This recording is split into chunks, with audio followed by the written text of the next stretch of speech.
이번 시간은 제5장 국제인권보장체계에 대해서 학습하도록 하겠습니다. 제5장 국제인권보장체계입니다.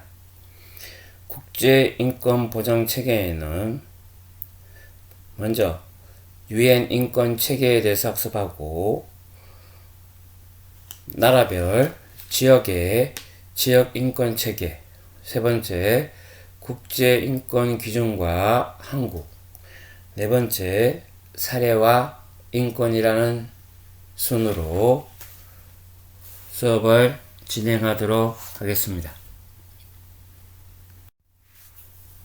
먼저 국제인권기준입니다.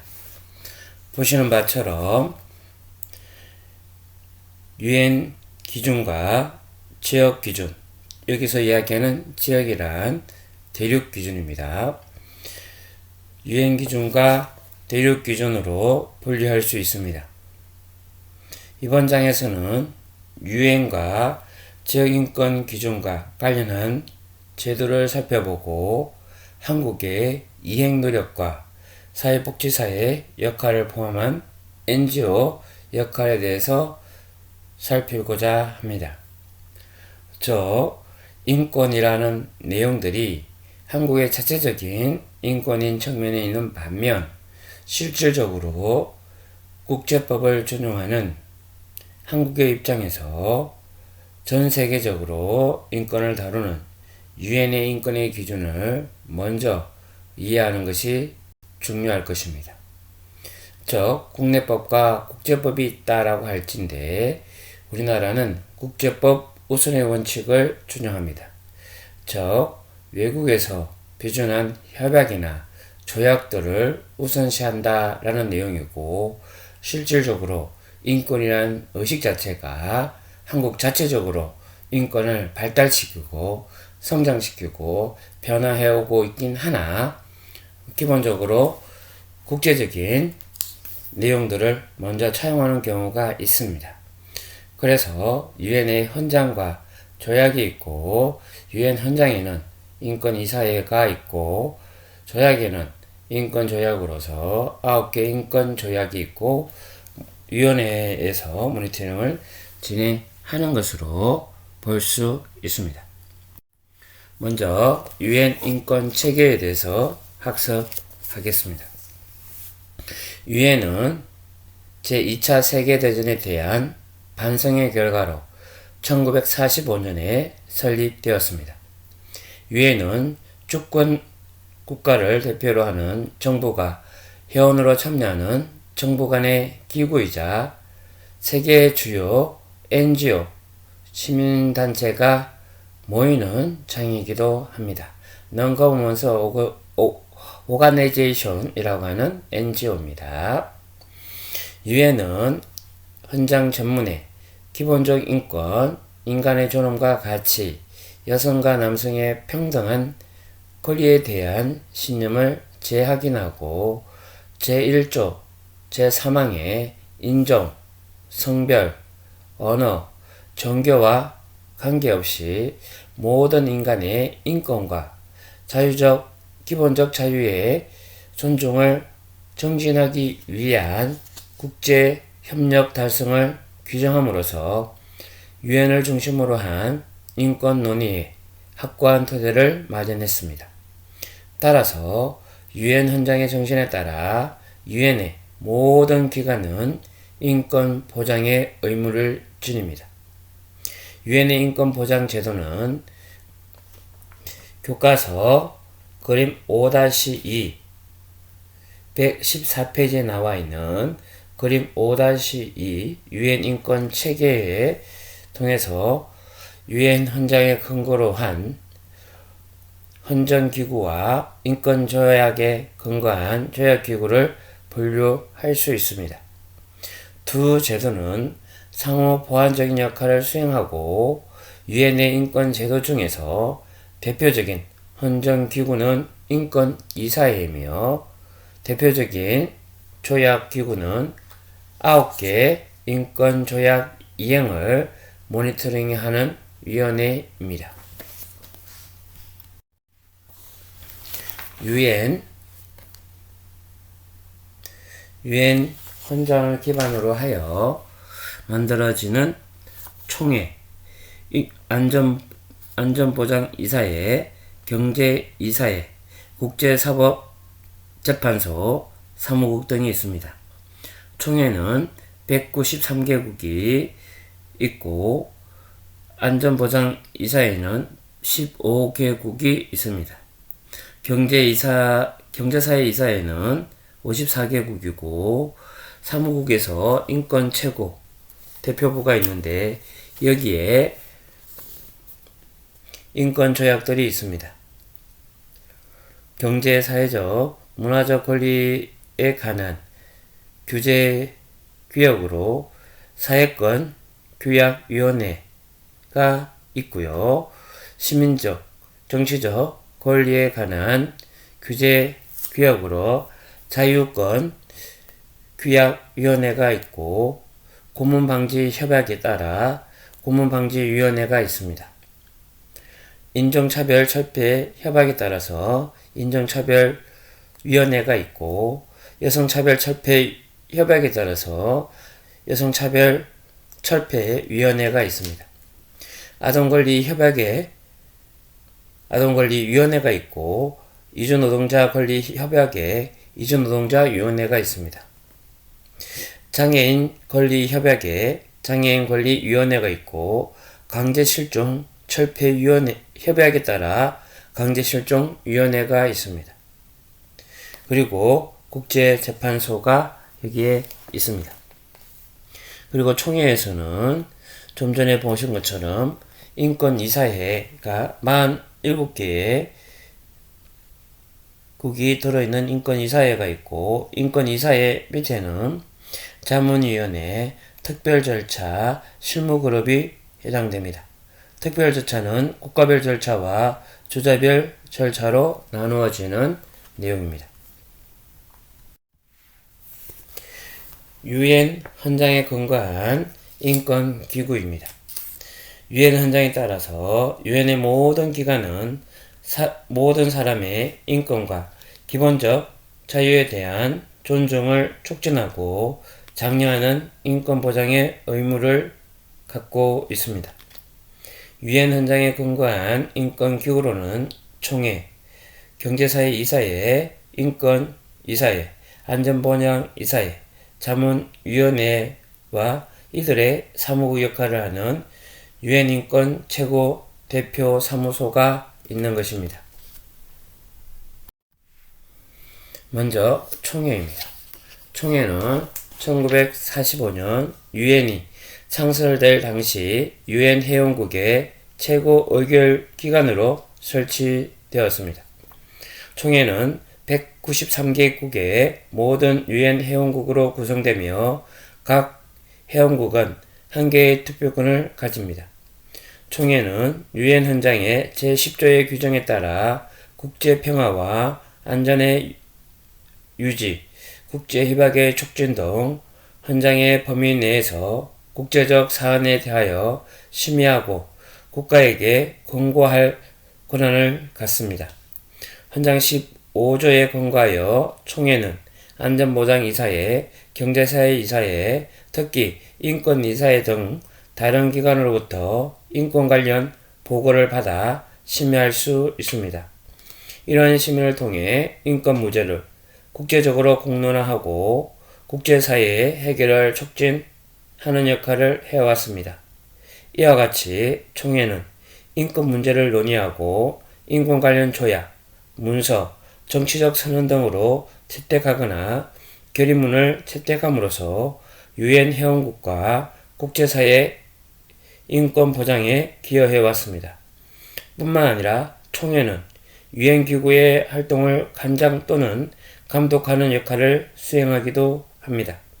총회는 원래 심의기구로 유엔 산하의 모든 활동과 관련된 의제를 토대로 토의하는 지휘와 역할을 수행했으며 오늘날에는 의제의 수가 많기 때문에 이사회나 위원회가 구체적인 토의를 진행합니다. 총회는 2000년 새천년 선언과 2005년 세계정상회의 결과 문서인 새천년 발전 목표, 2015년 채택된 새천년 발전 목표의 뒤를 이어 2016년부터 2030년까지 달성하기로 한 지속 가능 발전 목표, 기업가 인권 이행 원칙 등을 통해서 회원국의 지속 가능한 발전과 평화, 안보 및 군축, 기업을 포함한 이해관계자들의 인권 책무를 확장하고 인권 실현을 위한 구체적인 목표를 설정하고 이를 모니터링하며 달성하려는 의지를 구체화하고 있습니다. 유엔은 평화, 발전, 인권이라고 하는 세 가지 목적을 이루기 위해 존재하며 유엔 총회와 더불어 안전보장이사회, 경제사회이사회, 인권이사회라는 세 기구를 두고 각 목적을 위해 활동하고 있습니다. 즉, 유엔의 목적이 평화, 발전, 인권이라고 하고 있습니다. 이 아래 이사회가 안전보장이사회, 경제사회이사회, 인권이사회가 있다는 것이 그 내용으로 확인 가능할 것입니다. 가장 최고 의결기구고 193개국의 모든 회원국이 구성되는 총회입니다. 두 번째, 좀 전에 말씀드렸던 안전보장이사회에 대해서 말씀드리겠습니다. 안전보장이사회는 유엔 헌장 제24조 1항에 따라 국제평화와 안전의 유지를 위한 1차적 책임을 이행하는 기구로 유엔 헌장 제24조 제2항에 따라 유엔의 목적과 원칙에 따라 활동해야 한다 라고 규정하고 있습니다. 유엔의 목적과 원칙 안에 헌장 제1조에 의거하여 모든 사람의 인권과 기본적 자유에 대한 존중을 촉진하고 장려하는 것을 포함하고 있습니다. 즉, 유엔 산하의 모든 기관은 인권과 자유 정진을 위한 활동을 해야 합니다. 안전보장이사회의 인권 정진을 위한 역할과 하나는 헌장 제39조 그리고 제41조, 42조에 따라 평화에 대한 위협, 평화의 파괴 등 침략 행위로 인하여 발생하는 인권 침해에 대해서 헌장 7장에 따라 규정하는 강제 집행 조치를 취할 수 있습니다.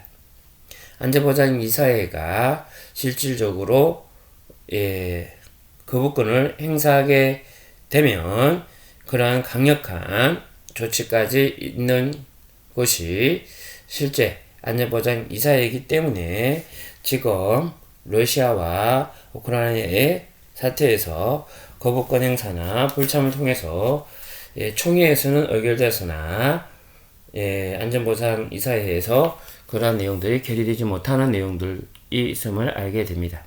다만 안전보장이사회에서 추구하는 목적은 평화에 대한 위협, 평화에 대한 파괴 또는 침략 행위가 발생하지 않도록 하는 내용이라는 점은 학습을 통해서 이해하시면 좋겠습니다.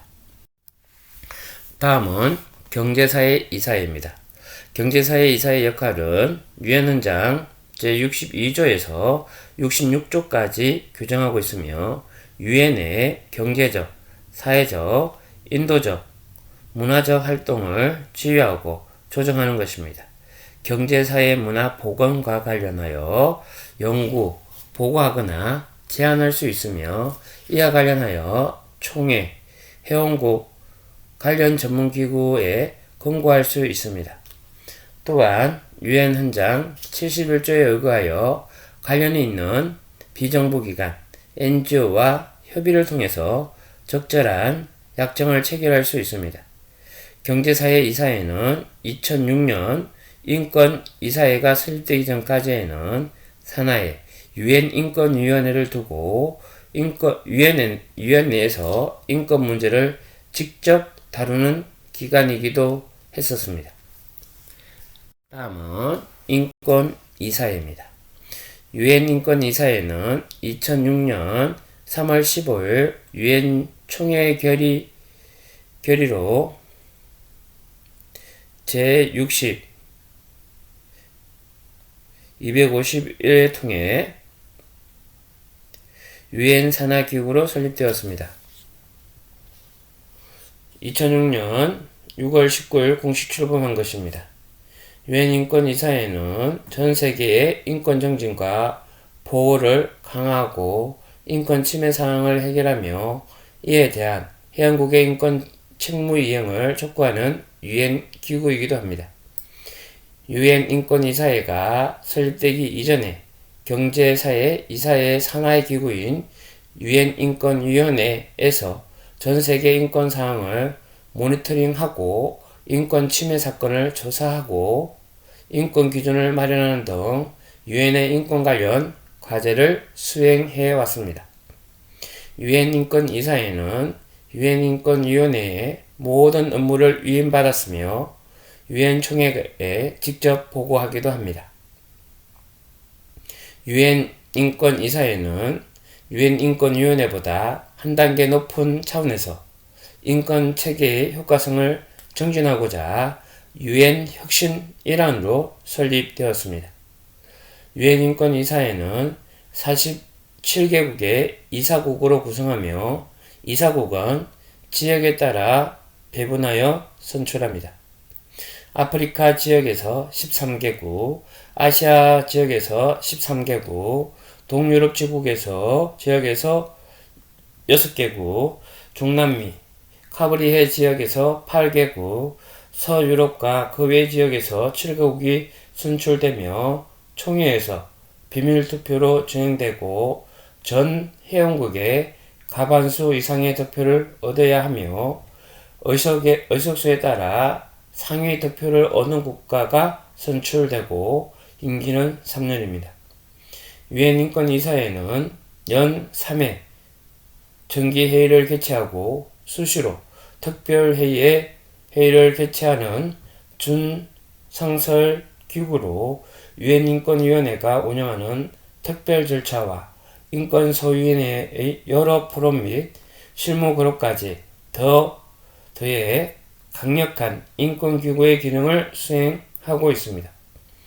2007년 6월 18일 제9차 인권이사회 정기회의에서는 국가별 정례 검토 제도, 특별 절차, 새로운 진정 절차 및 전문가 자문 체계 등 유엔 인권이사회 제도 구축을 결의되었습니다.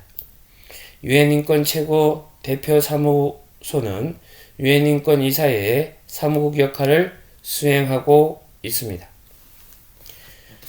실제 국가별 인권 상황 정기 검토, 특별 절차, 진정 절차가 여기에 있습니다. 국가 인권 상황 정기 검토는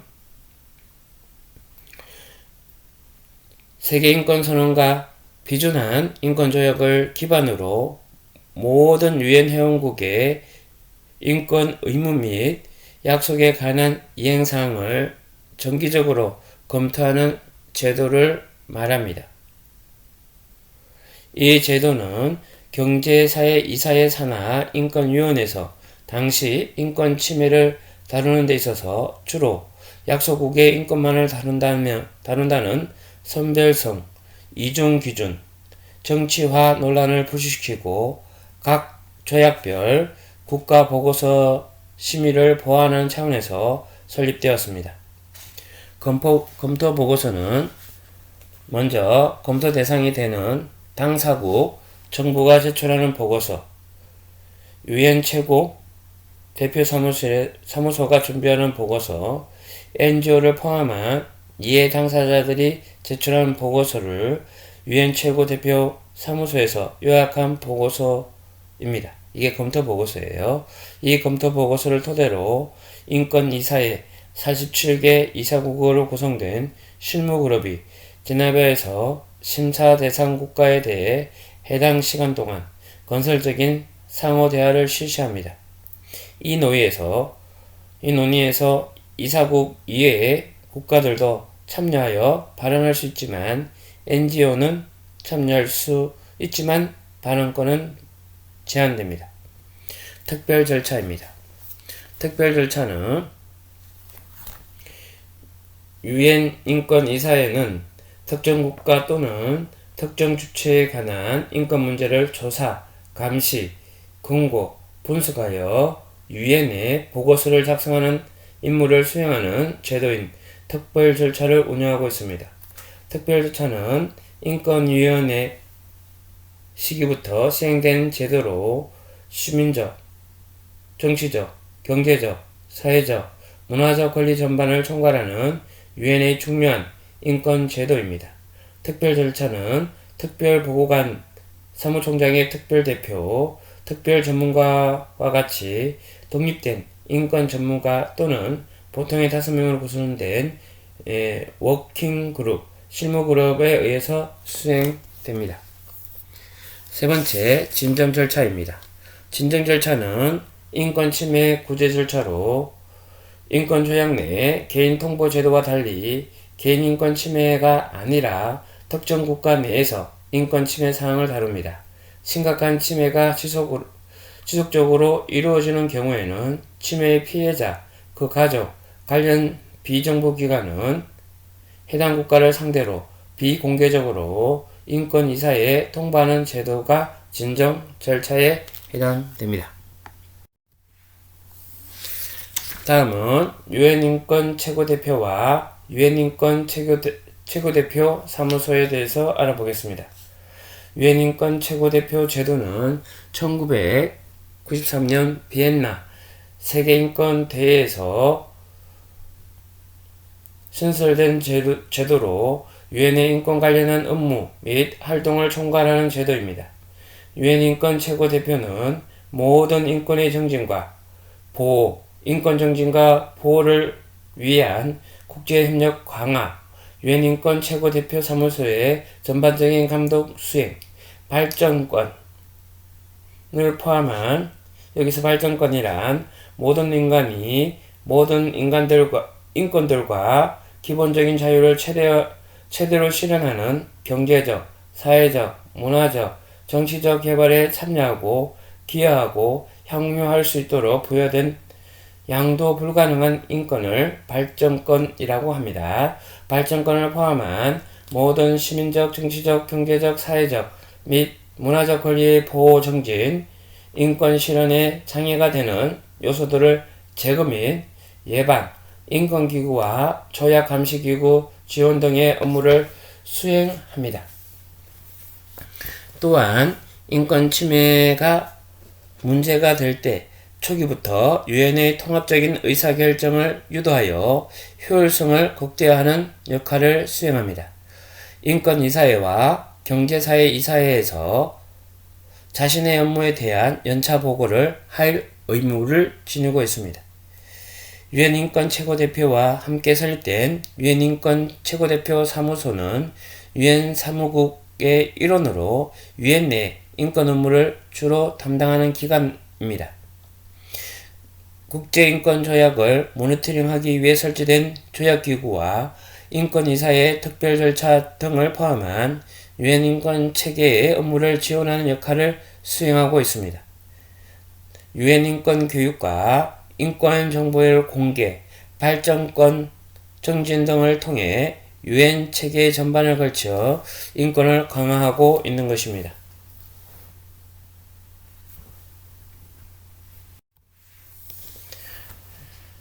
조약에 근거한 인권기구에 대해서 알아보도록 하겠습니다.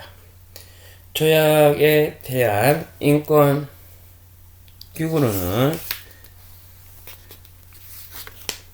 9개의 국제인권 조약이 있습니다. 그 인권이 9개가 있고 조약의 당사국의 조약 의무에 모니터링 기구를 두고 있습니다. 고문방지 협약에 소위원회를 설치되어 있고 이를 포함하여 9개 핵심 인권조약에 대하여 10개 조약기구로 설립된 형태이며 보통 인권위원회라고 칭합니다. 10명에서 23명까지 위원이 활동하고 임기는 보통 4년이며 위원들은 당사국이 추천하고 선출한 인권 전문가로 구성되고 있습니다.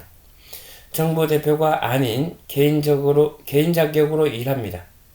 고문방지 소위원회를 제외한 모든 조약기구들은 당사자들이 4, 5년마다 정기적으로 제출한 국가 보고서를 접수하고 당사국 정부의 법률을 검토하고 보고서를 심의하고 당사국이 인권협약상의 의무보다 잘 준수할 수 있도록 조언하는 기능을 하는 것입니다.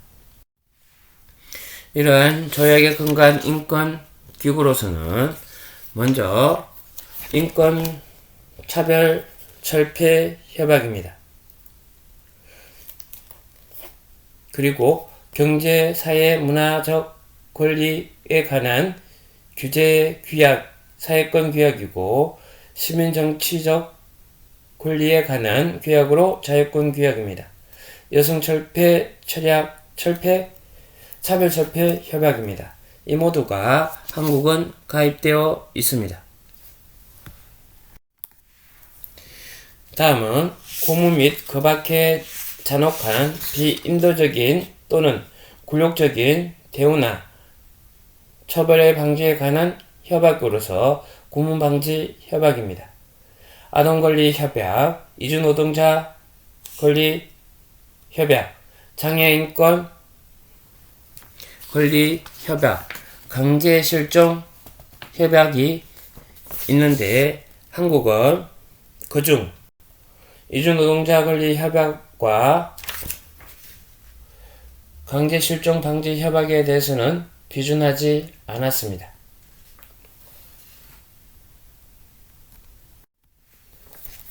다음 UN 프로그램 및 전문기구, 국제노동기구에 대해서 학습하도록 하겠습니다. 유엔의 현장기구와 조약기구 외에 유엔 사업, 기금, 전문기구 및 관련기구 등으로 구성됩니다.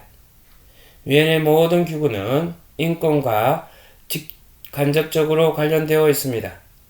그 외로 국제노동기구, ILO, 국제교육과학문화기구, 그리고 세계보건기구, 유엔 개발계획, 유엔 아동기금으로 되어 있습니다. 먼저 유엔 사업과 기금에 대해서 알아보도록 하겠습니다. 유엔 사업과 기금으로 유엔 개발계획과 유엔 아동기금이 있는데 유엔 개발계획은 UNDP라고 합니다. 개발도상국의 경제, 사회적 발전을 위한 프로젝트를 만들거나 관리하는 일, 자금이나 기술 원조를 주기 위한 조사도 진행하는 기관인데 소득 향상과 건강 개선 및 민주주의적인 정치, 환경 문제와 에너지 등 모든 개발에 관한 프로젝트를 다루는 게 UNDP가 되겠습니다. 유엔 아동기금은 유네스코로서 1946년 12월 11일 날 제2차 세계대전 당시 피해아동 구제를 위해 설립되었고 유니세프는 가난한 156개국 국가의 굶주린 어린이들을 위해 활동하고 있습니다. 긴급구조, 영양, 예방접종, 식수 및 환경 개선, 기초교육 등과 관련한 일을 하고 있습니다. 개발도상국의 어린이와 여성들을 돕기 위한 기금이고 한국은 1950년부터 43년간 유네스코 도움을 받았으며 1994년 유네스코 한국위원회가 설립되어 이제 도움을 주는 나라로 전환하게 된 것입니다. 유엔 전문기구입니다.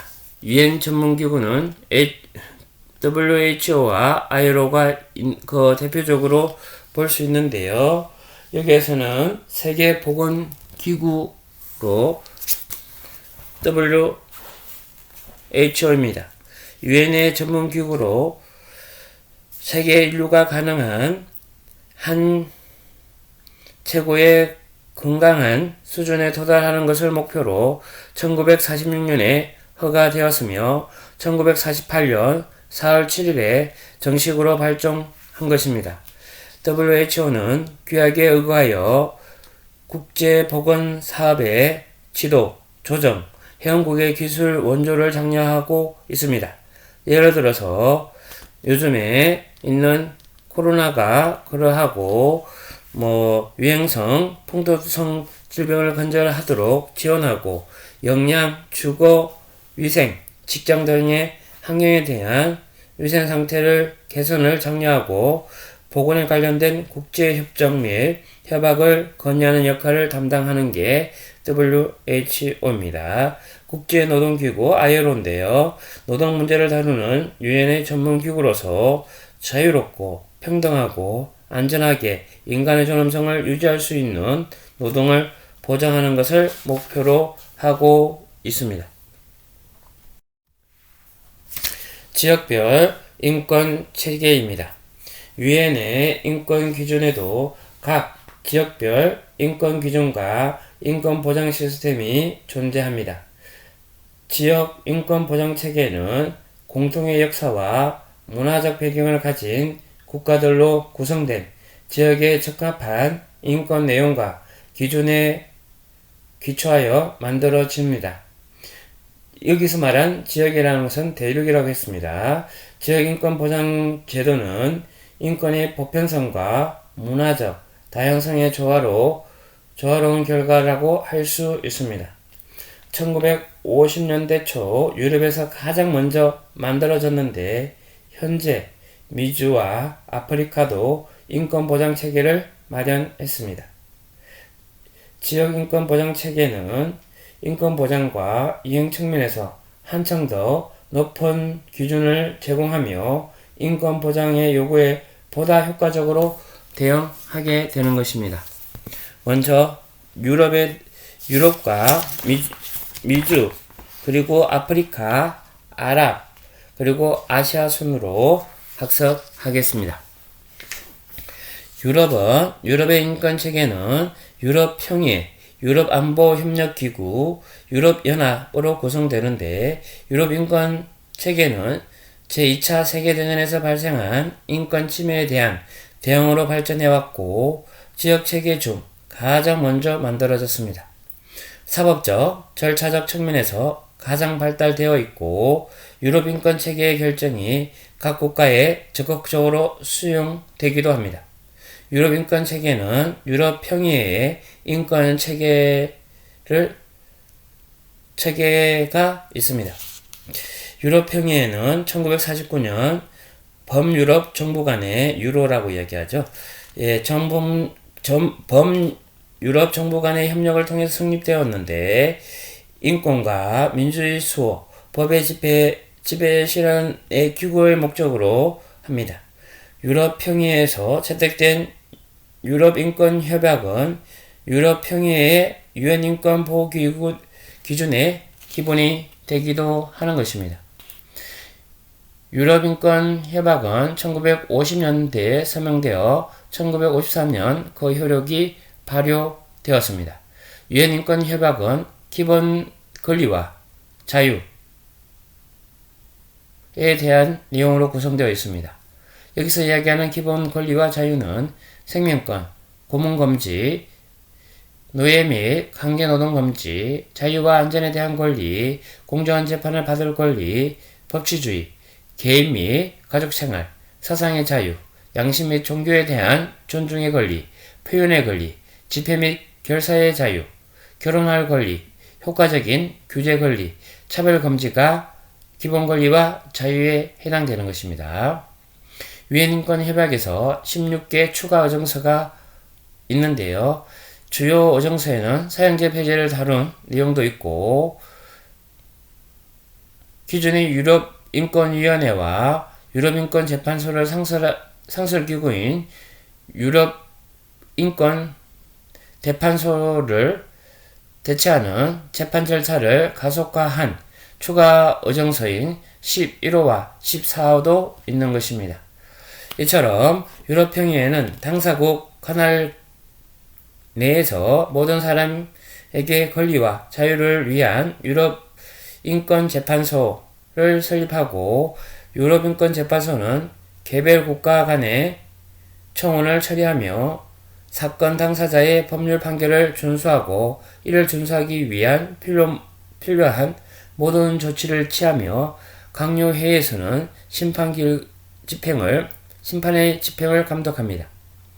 유럽평의회 사무총장은 자국의 국내법이 협약의 효과적으로 이행을 보장하는 방식으로 될 수 있도록 설명을 당사국에 요청할 수 있고, 또한 유럽평의회 장관위원회의 요청에 따라 법원은 협약 및 그 의정서의 해석에 관한 자문 의견을 제공할 수도 있습니다.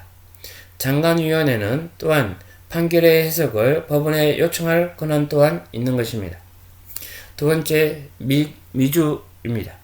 미주 인권체계는 1948년 미주 헌장에 따라 채택된 인간의 권리와 의무에 대한 미주 선언에서 시작되고 1978년 미주 인권협약이 채택되었습니다.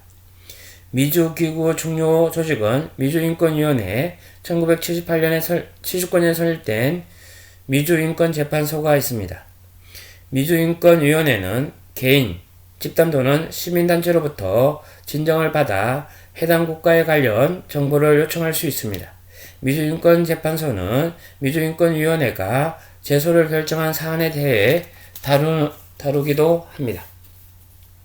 세 번째, 아프리카입니다. 아프리카의 인권체계는 아프리카 단결기구에서 1981년 아프리카 인권위원회에 채택하면서 시작되었는데 1986년 아프리카 인권 헌장이 발효되고 1987년에 인간과 인민의 권리에 관한 아프리카 위원회가 설치되었습니다. 아프리카 연합 조직을 설계하여 2001년에 만들어진 아프리카 연합 AU의 회원국은 아프리카 인권 헌장을 모두 비준했습니다. 아프리카 위원회는 국가 정기 보고서를 검토하여 국가별 인권 사항을 모니터링하고 개인 또는 단체, 국가의 진정을 접수하며 인권 피해자들을 대변할 수 있습니다. 위원회는 진상조사 업무도 수행합니다. 아랍입니다. 네 번째, 아랍 지역의 인권은 1990년 이슬람 협약기구가 만든 카이로 인권선언으로부터 시작하지만 이 선언은 공식적으로 채택되지 못했습니다. 이후 1994년 아랍연맹에 의해서 아랍인권 헌장이 채택되었지만 비준국이 적어 발효되지 못했습니다. 2004년에 이르러 새로운 헌장이 채택되고 2008년 8개국이 비준함으로 효력을 갖게 된 것입니다. 2011년 이후 아랍협력기구의 자문기구로 독립상설인권운영위원회가 활동하고 있습니다. 다섯 번째, 아시아입니다. 일반적으로 리전이라고 하는 지역은 역사적, 정치적 혹은 문화적 공동성을 가진 국가들의 그룹을 뜻합니다. 그러나 아시아는 서로 상이한 역사와 지리적 강대함, 지역적 다양성과 이질성이 존재합니다. 그런 이유로 인해 현재 아시아의 인권을 포괄적으로 규범하는 인권규범이나 인권기구 이행체계는 없습니다. 최근 아시아 지역의 다양한 변화를 잠재적인 인권체계가 성장하고 있다고 말할 수 있습니다. 한국의 비준한 국제인권 기준입니다. 좀 전에 보셨던 것처럼 각 협약이 있고 협약에 따른 선택 의정서가 있습니다. 그 내용들 가운데서 한국이 비준하고 가입한 발효되는 날짜들을 열거하고 있는데요. 책자 127페이지부터 128페이지를 보시면 됩니다. 협약이나 규약은 가입했으나 그리고 발효되고 있으나 선택 의정서는 미가입된 경우가 있고 아예 협약마저도 미가입된 내용이 있다라고 했습니다. 협약마저도 미가입된 내용은 뒷부분에 나오고 실제 협약되어 있는 내용은 모든 형태의 인종차별, 철폐에 관한 국제협약, 경제적, 사회적, 문화적 권리에 관한 국제규약, 선택의정서는 미가입했고요.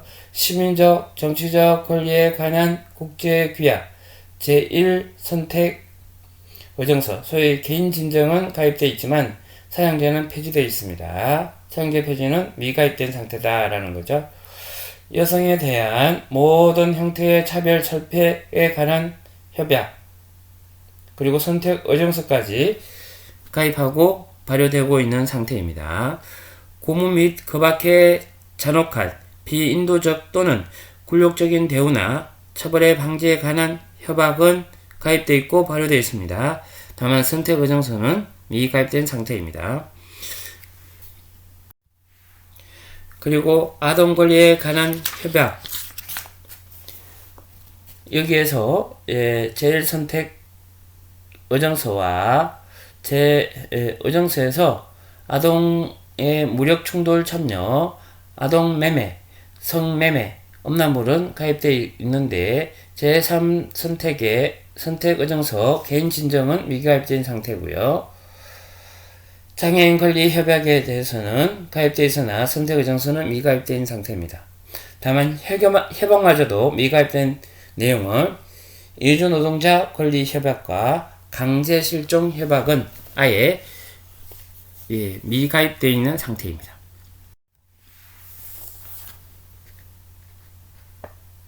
한국이 국제법의 효력입니다. 한국이 비준한 국제법의 국내법의 효력은 헌법 제6조 1항에서 이야기하고 있습니다. 헌법 제6조 1항은 헌법에 의해 공포된 조약과 일반적인 승인된 국제법규는 국내와 같은 효력을 지닌다는 것인데 여기에서 국내법과 같은 효력이 있다라고 함은 내용적으로 합헌성과 절차성 합헌성을 구비한 조약은 국내법의 일부로 간주된다는 의미로 헌법 제6조 1항에 명기되어 있는 내용입니다. 여기와 같이 인권규약이 조약에 관한 비엔나 협약상의 신해성실의 원칙을 근거로 해서 국내법과 같은 효력을 가지는 것입니다.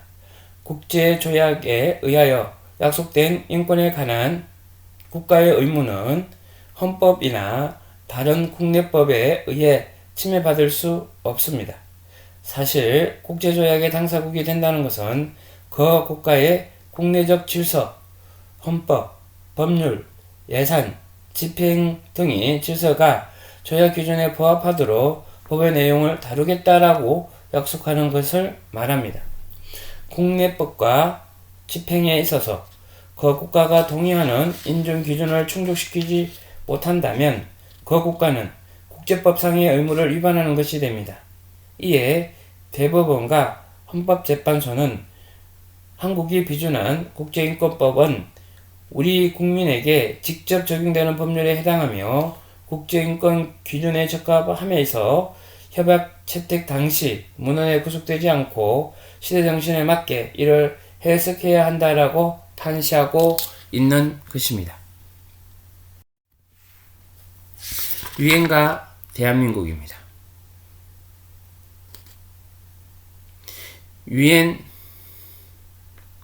인권이사의 이사국들의 활동들을 교과서 교재 129페이지를 통해서 확인할 수 있습니다.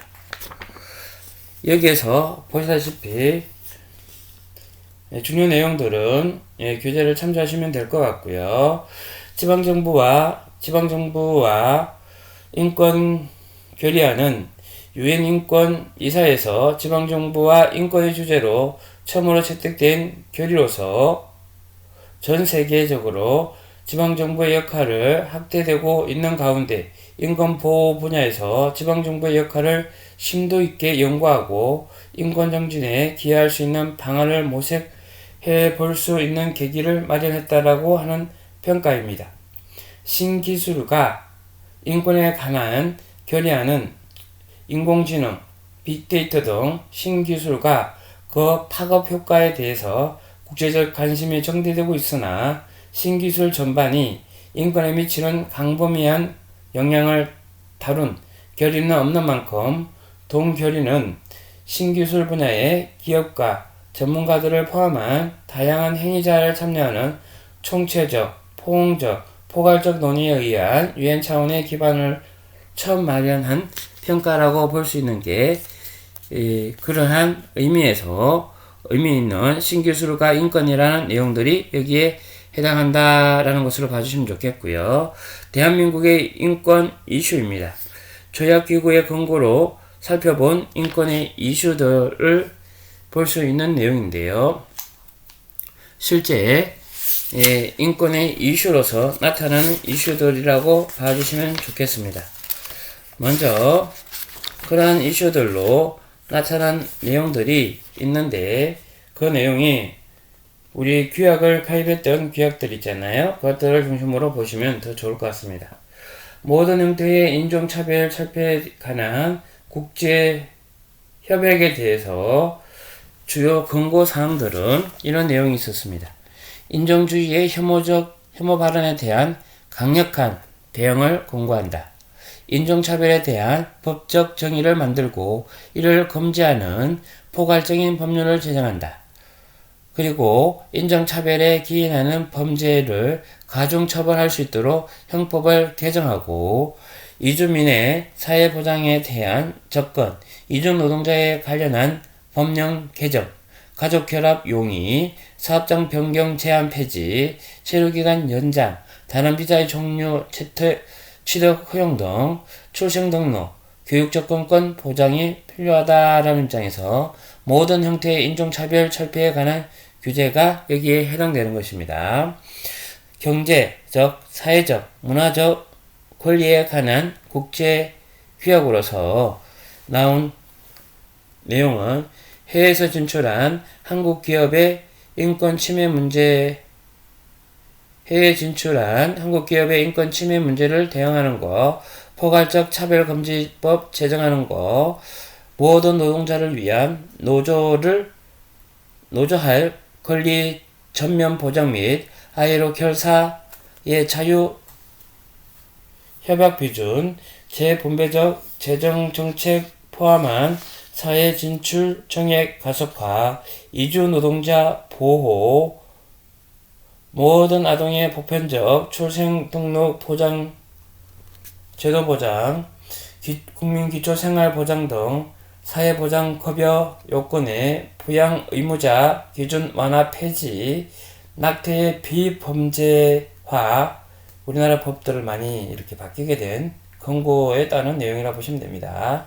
노인 학대와 아동 학대를 위한 대책 마련, 홈리스 문제를 위한 장기적 해결책 마련, 사회주택 및 부담 가능한 주택 증가, 주거비 규제, 강제 퇴거에 대한 보호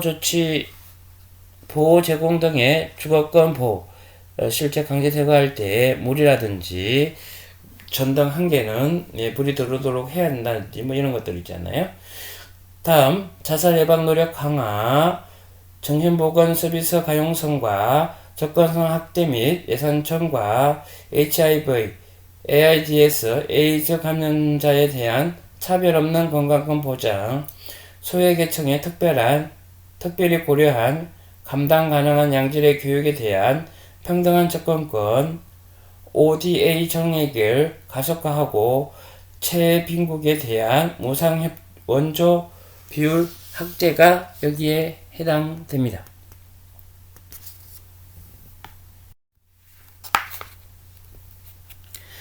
다음 교재를 다 참조하시면 될 것 같고요. 하나씩만 하고 지나가겠습니다. 시민적, 정치적 권리에 관한 국제규약과 여성에 대한 모든 형태의 차별, 철폐 규약, 고문 및 그 밖의 잔인하고 비인도적인 굴욕적인 대우나 차별에 관한 방지 협약 중에서 먼저 시민적, 정치적 권리에 관한 규제 규약으로 되어 있는 내용들입니다. 인종, 성적 지향 및 성별 정체성에 따른 차별 금지를 포함한 포괄적 차별금지법 제정, 성소수에 대한 차별 철폐, 평화로운 집회 결사의 자유, 북한 이탈 주민에게 구금시설, 변호인의 조력, 신문 방법 및 시간을 인권에 부합하도록 개선할 것, 고용허가제로 입국한 모든 이주 노동자가 자유롭게 사업장을 변경할 수 있도록 해야 하는 들이 여기에 해당하는 내용입니다. 마지막으로 아동권리 협약에 관한 내용과 장애인 권리 협약에 대한 내용으로서 아동복지법과 장애인복지법의 내용들이 많이 포함됐는데요. 장애인권 권리 협약에 대한 근거 내용들을 살펴보도록 하겠습니다. 교과서를 참조하시면 됩니다. 131페이지입니다. 장애인복지법에 장애인에 대한 의료적 모델을 참고하고 있는 것에 대해서 우려하며 당사국이 장애인복지법을 제고하여 이를 협약에서 채택하고 있는 인권을 기반으로 한 장애인 접근법 조화를 이루도록 권고한다.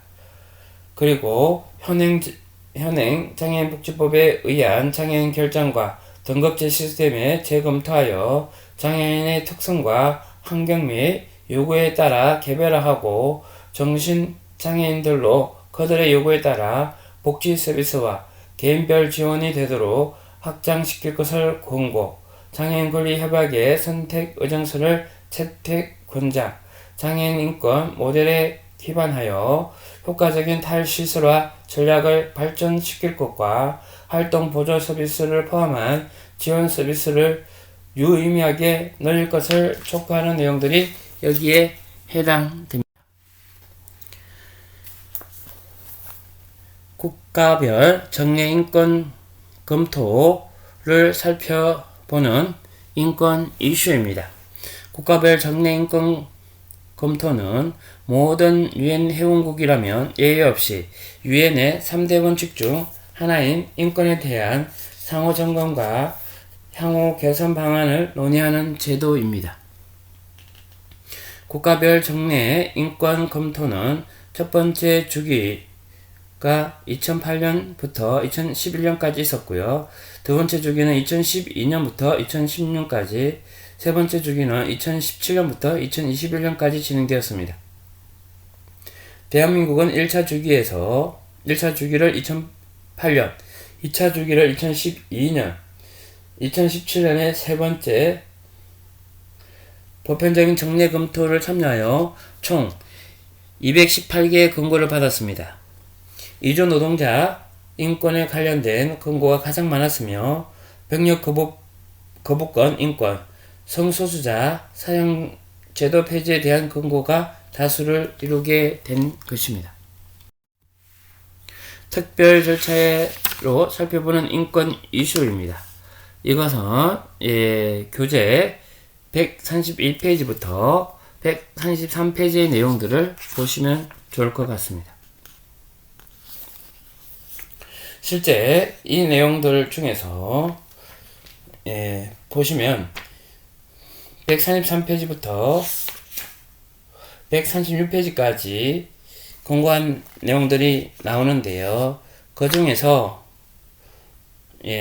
맨 마지막에 있는 사생활 보호에 대해서 말씀드리도록 하겠습니다. 136페이지입니다. 가장 최근에 방문한 사생활 보호에 관한 특별 보호관인 조셉 칸나타치는 경찰기관과 정보기관의 활동 중 프라이버시를 침해하는 행위, 특히 감시사찰 조치가 법적 근거를 두고 이루어졌는지 민주주의 사회에 걸맞는 비례성 및 필요성 원칙에 부합했는지를 조사했습니다. 더불어 세월호 사건에 대한 과도한 개입과 유가족 사찰에 대해서도 주목한 것이 사생활에 대한 내용이다 라고 볼 수 있겠습니다. 다른 내용들도 보시면 좋습니다. 여기에서 이야기하고 있는 것이 표현의 자유, 인권 옹호자, 평화적 집회와 결사의 자유, 이주민 인권, 기업가 인권, 적절 주거 등도 여기에 있습니다. 네 번째, 인권 보호와 정진을 위한 NGO 역할입니다. 인권을 정진하고 보호하기 위해서는 국내의 NGO 역할이 매우 광범해지고 열정적이며 변화를 주도하게 되어집니다. 인권 보호의 NGO 역할을 중심으로 살펴보면 먼저 인권 설정, 국내 국제입니다.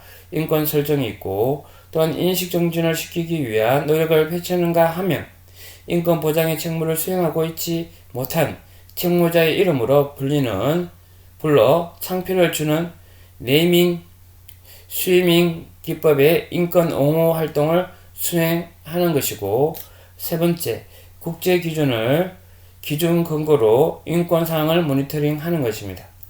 네 번째, 인권 침해에 관한 정보를 수집하고 알리는 역할을 수행하는 것이고, 다섯 번째, 효과적으로 당사국 정부가 정부의 인권적 책무를 이행하기 위해 정책에 영향을 미칠 수 있도록 로비하거나 정보를 제공하고 대안을 마련하는 일에 참여하는 것입니다. 여섯 번째, 인권 침해를 받는 피해자들에게 직접적인 지원을 제공하는 것이고, 일곱 번째, 인권 이슈에 대해 교육하는 것입니다. 여덟 번째는 중재자 역할을 수행하는 것으로서 인권 보호와 정진에 대한 그림을 말씀드렸습니다. 우리가 알고 있는 NGO 시민사회는 유엔의 목적을 달성하기 위한 중요한 파트너 중 하나입니다. 유엔 인권 기구의 업무는 시민사회 참여에 기반하고 있다는 것을 알 수 있습니다. 국제 단위에서 시민사회는 인권을 보호하는 역할을 전방위적으로 수행하고 있습니다. 인권 의식 함량을 위한 교육, 캠페인 등 다양한 활동을 수행하고 있고, 인권 침해 사건을 발견하고 조사하여 대안을 모색하거나 네트워크, 파트너십, 국제 회의에 참여 등 다양한 활동을 통해 새로운 인권 기준을 만들고 인권 기구나 기관의 역할을 강화하는 데 기여하고 있는 것입니다. 유엔의 회원국 각 국가가 국제 인권 기준을 성공적으로 이행하기 위해서는 국내에서 활동하는 개인 및 단체의 역할도 매우 중요한 것입니다. 국내 시민사회는 유엔 인권 기준을 국내 시민사회의 교육이나 캠페인 등을 통해서 알리고 인권사항을 모니터링해서 해당 정부에 알리고 사항을 개선하기 위한 대안을 촉구하기도 합니다. 또한 국제인권 모니터링 시스템에 참여하기도 합니다. 국가가 비준한 국제협약 모니터링 과정에서 NGO 보고서를 작성하여 제출하는 것입니다. NGO 보고서는 국가 보고서에서 누락되거나 왜곡된 정보를 모니터링하여 기록하고 해당 협약의 모니터링 기구에 제출합니다. 유엔 모니터링 기구에서 NGO 보고서를 매우 비중 있게 다루며 정부 보고서를 심의하기 전에 주요 NGO를 초대해서 각 당사자국의 인권 이슈에 대한 사전회의를 진행하는 것입니다. 또한 NGO 활동가들은 국가 보고서를 심의받을 때 발언 기회가 제한되기 때문에 로비 활동을 진행하기도 합니다. 인간의 존엄성 정진과 삶의 질 향상을 최우선 과제로 삼는 사회복지 영역에서도 NGO의 역할이 매우 중요하다고 볼 수 있습니다. 그러나 아쉽게도 유엔 인권 모니터링 과정에서 사회복지 기관이나 단체의 참여는 매우 저조한 사항입니다. 사회복지사들의 연대, 즉 한국사회복지사협회, 시설협회나 기관협회들의 참여가 적극적으로 요청된다라는 입장에서 이 책에서는 기술하고 있습니다. 실질적으로 오늘 학습하고 있는 내용들은 국제인권 기준과 한국이라는 내용으로 학습을 진행했는데요. 처음에 모두에 말씀드린 것처럼 우리 한국에서 국가인권위원회가 있으나 그 국가인권위원회 또한 국제사회에서 유엔에서 비준하고 유엔에서 협약에 따라서 가입되어 있는 내용들을 준행하고 있다라는 점에서 보실 수 있을 것 같고, 그 근간이 되는 유엔 인권 체계에 대해서 학습했습니다. 유엔에서는 헌장과 조약이 있고 대륙에서 이루어지는 지역별 내용들도 있다라는 것이었고요. 그 가운데서 유엔 헌장을 근거로 한 인권 기구로서는 경제 사회 이사회, 인권 이사회, 그리고 안전보장 이사회들이 있다라는 것이었습니다. 그런 내용들과 인권조약으로서 사회권규약위원회, 자유권규약위원회, 고문방지위원회, 인종차별위원회, 여성차별철폐위원회, 아동권리위원회, 이주노동자위원회, 장애인권리위원회, 강제실종위원회 등이 인권조약에 따른 위원회들이 있음을 확인하게 된 것입니다. 총회가 있고 안전보장이사회, 경제이사회, 인권이사회 등에 대해서 학습을 했습니다. 그리고 인권이사회에서는 국가별 인권사항 정기검토와 특별 절차, 진정 절차에 대해서 학습을 했고요. 유엔 인권 최고대표와 유엔 인권 최고대표 사무소에 대해서도 우리가 학습하는 내용이 되었습니다. 조약에 근거한 인권기구로서 실제 핵심 인권 조약이 9개가 있습니다. 그 가운데에서 한국이 비준하지 않고 가입되지 않은 것은 이주노동자 권리 협약과 강제실종 방지 협약이라고 학습하고 알았습니다. 또한 유엔 프로그램 및 전문기구, 국제노동기구는 유엔 사업 및 기금으로서 유엔 개발 계획과 유엔 아동 기금이 있다는 것이고, 유엔 전문 기구에는 세계보건기구, 국제노동기구가 그 대표적으로 있는 것입니다. 실제 유엔의 전문기구는 이 말고도 유엔 난민기구, 식량농업기구, 유엔 세계식량계획, 유엔 교육과학문화기구, 기타 유엔 인구기금, 유엔 환경계획, 유엔 여성, 유엔 인간 정주계획 등도 있긴 합니다. 두 번째, 지역 인권 체계에 대해서 알아봤습니다. 지역별로 인권 규범과 인권 보장 시스템이 존재한다는 것이고, 그러한 지역이라면 대륙별이라고 그렇습니다.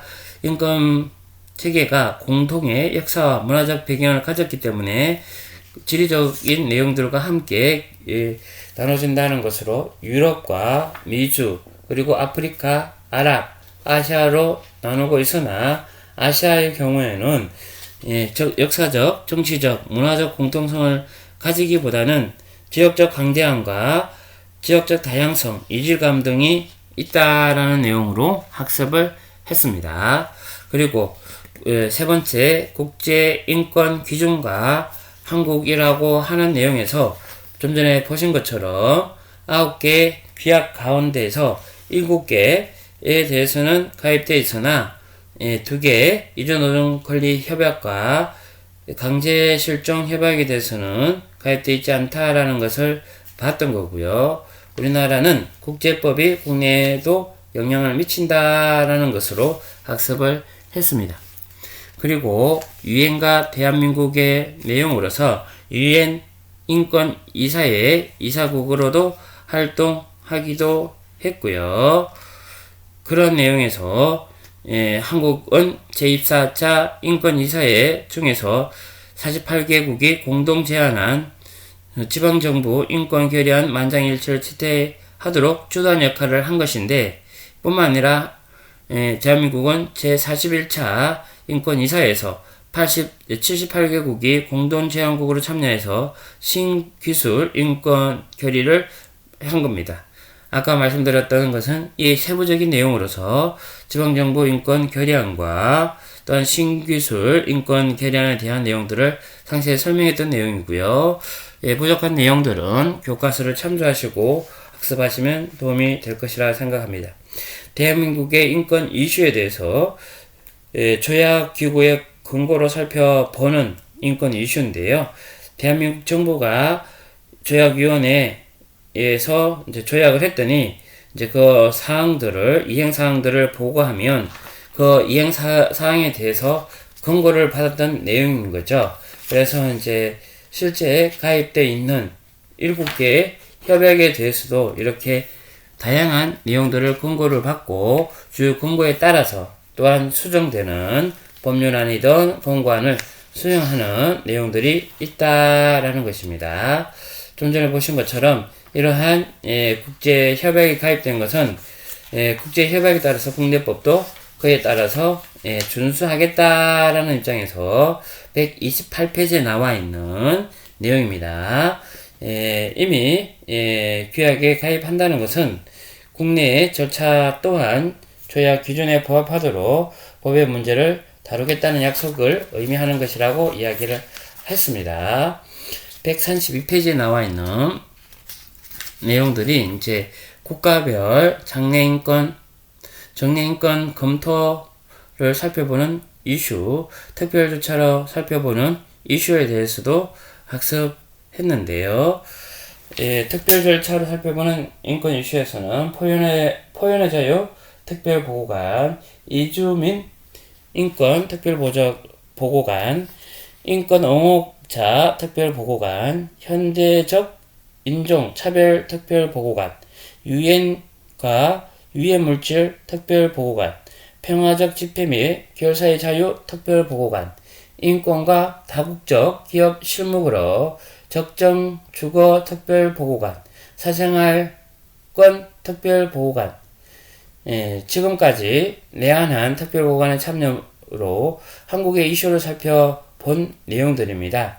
그처럼 한국의 특별보고관의 권고는 법적 구속력을 갖지는 않지만 관련 조약위원회에서 국가보고서에 심의를 하거나 보편적 정례 검토에서 인용되는 경우가 있다는 점에서 한국의 내용들을 살펴볼 수밖에 없는 것입니다. 그처럼 이제 문제에 대한 민감성이 필요하다라는 것으로 정의 가능할 것이고요. 인권 보호와 정진을 위한 NGO 역할로서 아까 보셨던 내용처럼 8가지의 내용들로 말씀드립니다. 지금 표에 나오고 있죠. 그죠? 인권 보호와 정진을 위해서 먼저 인권 기준을 설정하고 인식 정진과 감시 결과를 공개하는 거, 인권 상황을 모니터링하는 거, 그리고 인권 침해 및 관련된 정보를 수집하고 공개하는 거, 효과적인 법 집행 및 인권 옹호를 위한 로비, 인권 피해자를 위한 직접 지원, 인권 역량을 강화를 위한 교육, 그리고 조정자 역할이 필요하다라는 것이었습니다. 그러면 네 번째, 사례 및 도입니다. 문제는 그렇습니다. 유엔 사회권 규약위원회의 최종 견해 중 사회보장 관련된 권고인데요. 위원회는 일부 사회보장급여에 대한 자격 기준으로 부양 의무자의 적용을 점차적으로 폐지하려는 당사국의 의도에 주목함과 동시에 현재 부양 의무자 기준으로 인해 사회보장 혜택을 필요로 하는 개인과 가정이 혜택을 받지 못함에 우려하고, 위원회는 또한 특정 사회보장 급여의 액수가 충분치 않다는 것을 우려합니다.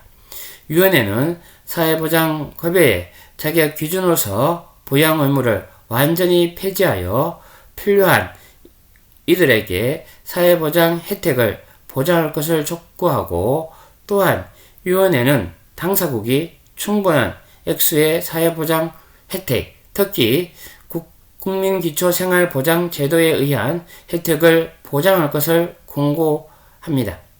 위원회는 당사국의 사회보장 권리에 관한 일반 논평에 주목할 것을 요청했는데요. 토론의 내용은 그렇습니다. 교재 139페이지에 나와 있는데요. 한국의 부양 의무제는 어떻게 변화되고 있는가? 가족 부양의 책임은 국가가 책임인가? 가족의 책임인가?